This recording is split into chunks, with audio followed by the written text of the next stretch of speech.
Hi, guys, and welcome back to the Source Property Podcast. I'm Pete, the head of the support team here at Source, and joining me today is one of the support team members for the South, Shope.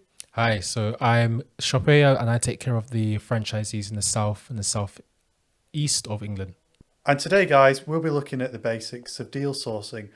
Not only can you listen to the podcast, but you can also see us if you want to by watching our podcast on YouTube. Head over to the Source page on YouTube and find our video there.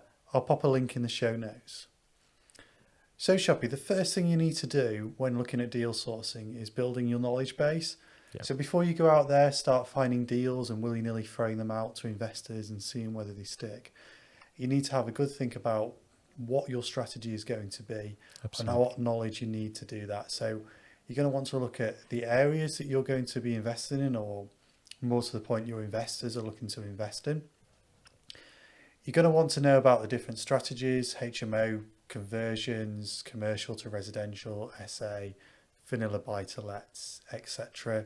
You're also going to want to get some knowledge about different kind of lending products, because yes, you'll have some investors that will want to just use cash, but you'll have others that will want to borrow using standard resi mortgages, others that might want to use bridging, and others that want to do something more commercial. So building your knowledge base before you start actually physically getting your teeth sunk into actually sourcing deals is the best thing to do. And the next thing you need to do after that is identifying your area. So I'll pass you over to Shoppy and he can discuss some points on identifying your area. Yeah, thank you so much. So, I mean, you've hit the nail on the head with those points. Starting with identifying your area, that could be beneficial to both the person that's trying to source the deal and also for your end user and the investor. So where would I start? I'm looking at an area. Typically, if you're getting into deal sourcing, perhaps you start with your local area.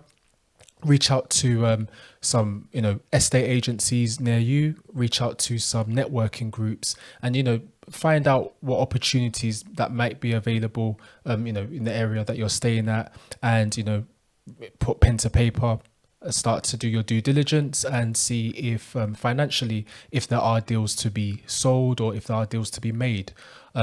Once you've identified an area that you're looking at, and you've got some leads from there, or you've got some information from estate agents or other property investors in the area, and you feel a bit more confident with the figures that you're looking at, then perhaps you can focus on maybe another one or two areas. So in total, you have 3 regions that you can work with, and start identifying good deals there. And that's a much more better approach than scattergunning, looking over all the different areas in the country. It's building your knowledge base, building your contact base in one particular area or 2-3 areas, as Shoppy has quite rightly said, is a much better way to go out deal sourcing. You become the authority in that area. You become the deal sourcer to go to should people want to buy something in that area. And then you also become the solution person for the agents in that area that have difficult properties that they want to sell, properties that they don't want to list on the portals because they may be in a poor state, or properties that they typically don't have buyers on their books for. So it's a much better way to identify your area and operate in that area. The next thing you need to do after that is really narrow down your strategy. So again, rather than looking at all the different property strategies, and there are several strategies, try and find what you're good at, what works in your area, and crucially what investors in your area want to buy.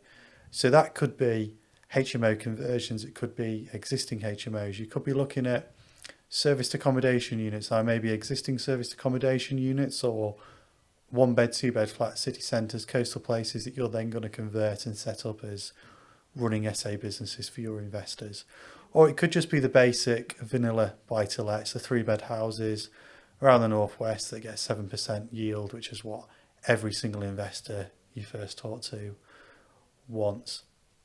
So we'll be recording a series on all these different strategies, so make sure you stay tuned and subscribe to learn in more detail about these different strategies. Unfortunately, we've not got time to cover each and every strategy today. So how can you use sourcing to build your cash flow, Shoppy? Well, good question. Probably the most asked question of all. Sourcing is a great strategy, great tool in terms of building cash flow. One being the fact that for every deal you sell, you're going to get a fee for it. And overall, over a period of time, that becomes, once you build up your client base, investor base, or network, essentially you essentially working with people that continually want to buy or purchase good deals from you. So you can really kind of transition that into a full-blown cash flowing deal sourcing business. Now, taking it to another level, you have to remember that these investors are not only buying deals for you because they are interested in the products that you're selling them, but they're also interested in your knowledge. So there's further steps or further points you can also assist with these, assist your investors with, i.e. Management fees, ongoing management fees, if that's something that you want to kind of dive into, perhaps on the side of deal sourcing, especially if it's something local to you for simple vanilla buy-to-lets. You can also, build a cash flowing business from the fees that you get in from as managing the management. property. So once you've sold the properties to your investors, you can then also, quite rightly, as Shope said, charge a percentage fee to continue managing them. So are there any other ways, Shope, that you can think of that our listeners can make additional cash flow from these deals? Yeah, absolutely. So other than just the fee from selling the deal or the fee from the ongoing management fee, you can also get a review fee where you basically assess the investor's portfolio after 3 months or after 6 months. It could be quarterly based, biannually based, and you can get a fee for reviewing the investor's portfolio. Perhaps maybe they're being charged fees from gas, electrics, or simple as broadband more than the average in that area. You can actually advise them accordingly and get a fee for just reviewing and making their portfolio a bit more efficient on an annual basis. Another ways you can make quick additional cash flow from your sourcing business is also referral fees. So one of the easiest and quickest ways is mortgage referral fees. So get yourself set up with a broker who you can be an introducer for. You can get potentially more fees that way as well. Also get yourself up with a conveyancing firm as well that can send you out referral fees for sending them customers. Get yourself set up with 2 conveyancing firms, because then if you're direct to vendor on a deal, not only can your investor use one conveyancing firm and you get a fee for that, the vendor can use the other conveyancing firm, you can get a fee for that, and you having control over that situation as well helps your time to profitability much quicker, because you can have a bit more of an overview of the conveyancing process. Other more complicated ways to make money, you could stay on and project manage it if it's a HMO conversion. You could also do what I like to call a rent to rent on a sourcing deal. So you source for an investor. Let's use the example earlier. They want a 3-bed terraced house in the northwest with a 7% yield. You find them a 3-bed terraced house in the northwest with a 7% yield, but you also give them guaranteed rent on it. So not only are you going to sell them that deal, let's say you get a £5,000 sourcing fee for that, you also then set yourself up a rent to rent. So you give them the market rent, simple numbers, £500. You convert that 3-bed terraced house to a 5-bed HMO, and you rent it out for £2,000 a month. You make around £1,000 minus gas and electric, other fees, the rent to the landlord, etc. They get guaranteed rent. You've made a sourcing fee, and then you're making continual cash flow from that rent to rent. But if you don't want to get into building a rent to rent portfolio, you don't want to have that as your strategy, again, you can just source it on. So you, instead of making a £5,000 fee, you can then make an additional £5,000 from just setting up the rent to rent contract and selling that contract on. So a potential £5,000 deal can then turn into a £10,000 deal, could then turn into £11,000-12,000 deal. When you add in conveyancing and mortgage fees and potential project management fees, could go even higher.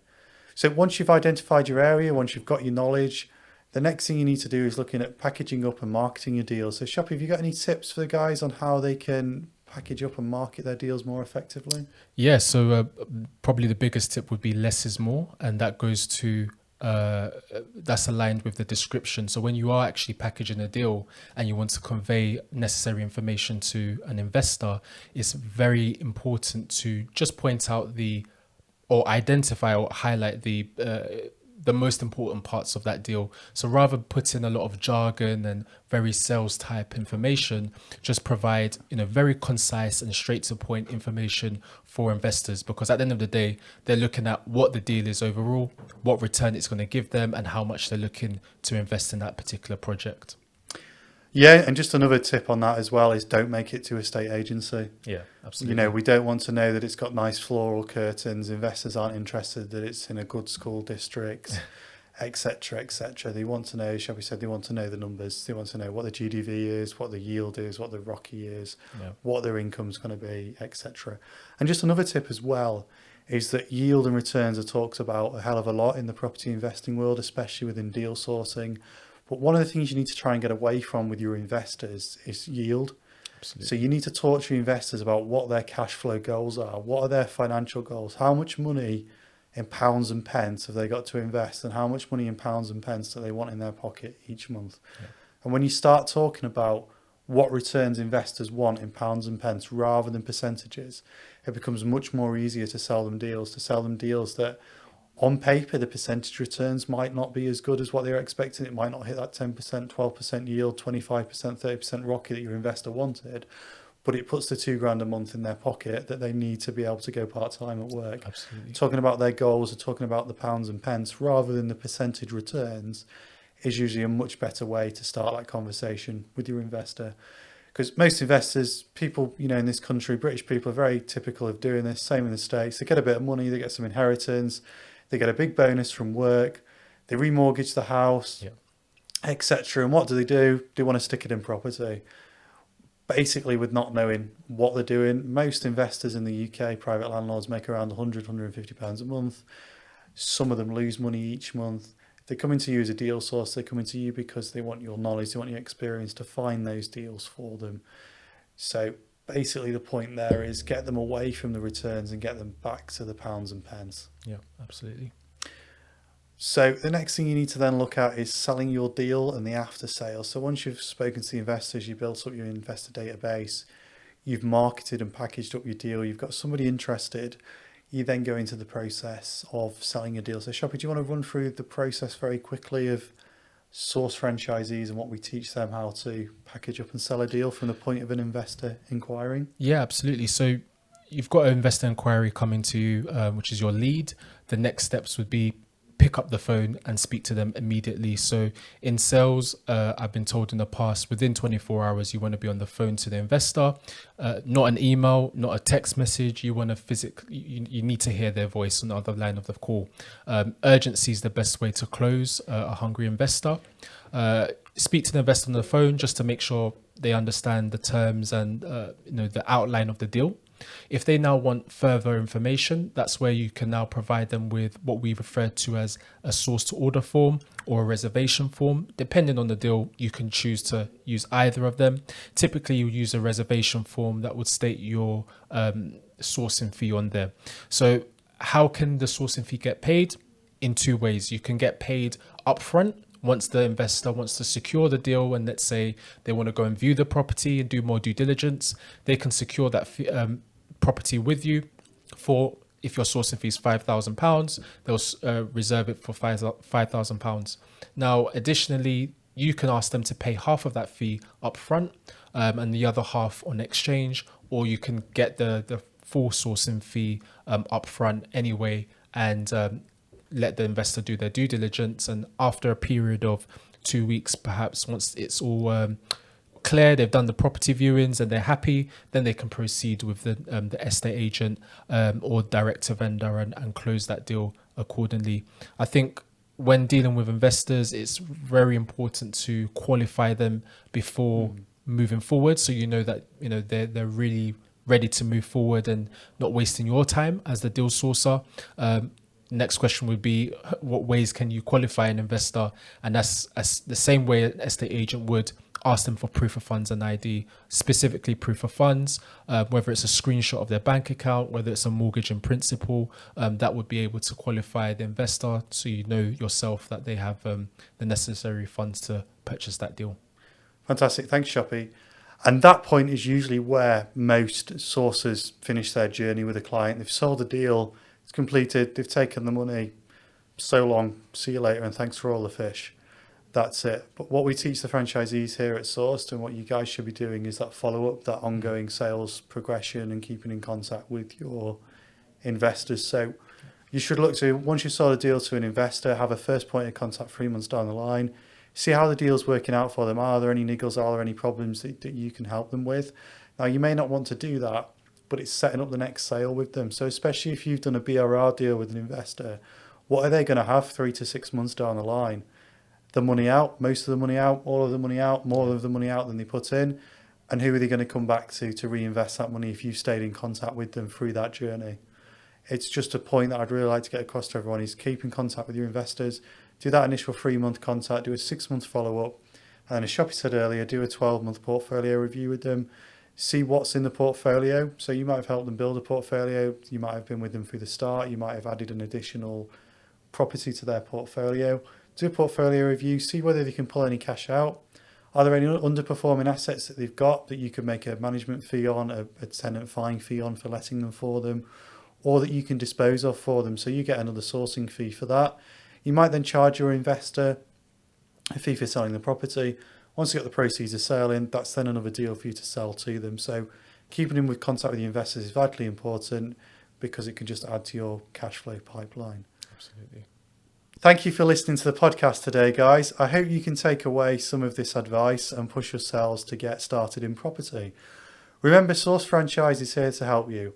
We are the first and only franchise of our kind, and we are much more than a training course. We are right behind you, supporting you with knowledge and property leads, and we can even offer funding through our partner Source Capital. To find out more, send us an email or download our prospectus at source.co.